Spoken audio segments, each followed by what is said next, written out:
Kurs rupiah yang terus melemah terhadap dolar Amerika Serikat, AS, mendapat perhatian luas dalam ranah ekonomi global. Dampaknya pun dapat dirasakan secara luas dalam perekonomian domestik. Hal ini termasuk potensi inflasi, biaya impor meningkat, dan tekanan pada daya beli masyarakat. Dalam kondisi melemahnya kurs rupiah terhadap dolar AS, banyak orang merasa tertekan akan kondisi finansial mereka. Meskipun situasi pasar sedang tidak menguntungkan, ternyata ada beberapa kebiasaan kecil yang dapat membantu memperbaiki keuangan di tengah ketidakpastian ini loh. Coba kamu cek beberapa caranya berikut ini.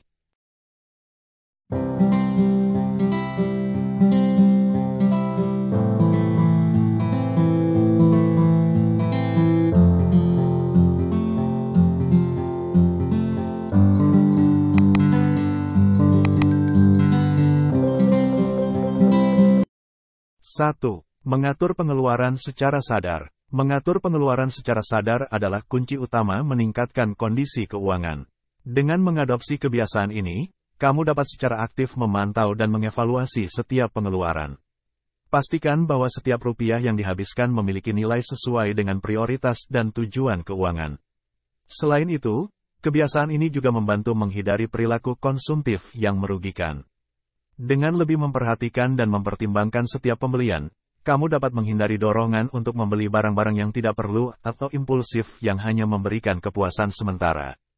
Kamu pun bisa belajar untuk merencanakan pengeluaran dengan lebih baik. 2. Mengatur pengeluaran secara strategis. Kebiasaan ini melibatkan perencanaan dan pemikiran yang matang dalam setiap pengeluaran. Artinya, kamu harus mengidentifikasi kebutuhan dan keinginan yang paling penting serta pengaturan anggaran yang sesuai untuk setiap kategori pengeluaran.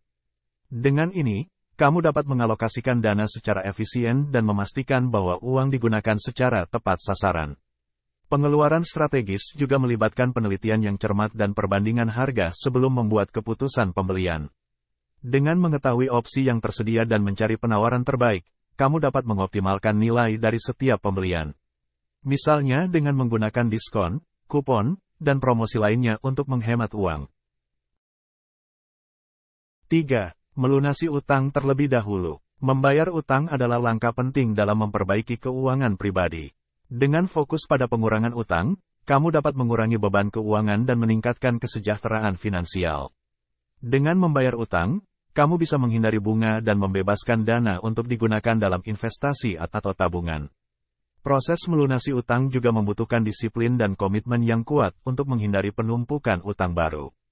Dengan membuat rencana pembayaran yang terstruktur dan mengalokasikan dana tambahan untuk melunasi utang secara lebih cepat, kamu dapat mencapai kebebasan finansial lebih cepat dan mengurangi stres terkait dengan utang yang menumpuk. 4. Mengatur akun-akun keuangan. Dengan menyusun catatan pembayaran, tagihan, dan transaksi secara teratur, kamu dapat memantau aliran kas dengan lebih baik dan mengidentifikasi area di mana pengeluaran dapat dikurangi atau ditingkatkan. Dengan sistem yang teratur, kamu juga dapat menghindari keterlambatan pembayaran atau kehilangan tagihan yang dapat menyebabkan denda atau biaya tambahan lainnya.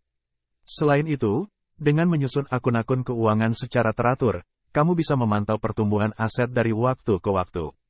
Hal ini memungkinkan untuk membuat perencanaan keuangan jangka panjang yang lebih efektif. Terlebih kamu dapat merasa lebih terorganisir dan lebih percaya diri dalam mengelola keuangan. 5. Berinvestasi. Investasi adalah langkah penting dalam memperbaiki keuangan seseorang.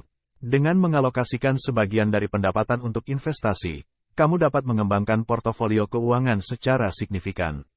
Investasi dapat dilakukan dalam berbagai bentuk, termasuk saham, obligasi, reksadana, properti, dan lainnya yang masing-masing memiliki risiko dan potensi keuntungan yang berbeda.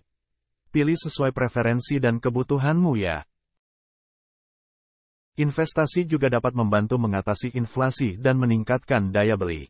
Dengan investasi, kamu dapat menghasilkan pendapatan pasif yang dapat membantu mencapai kebebasan finansial di masa depan. Investasi juga cara efektif untuk mempersiapkan masa pensiun dan menciptakan sumber pendapatan tambahan yang stabil di kemudian hari.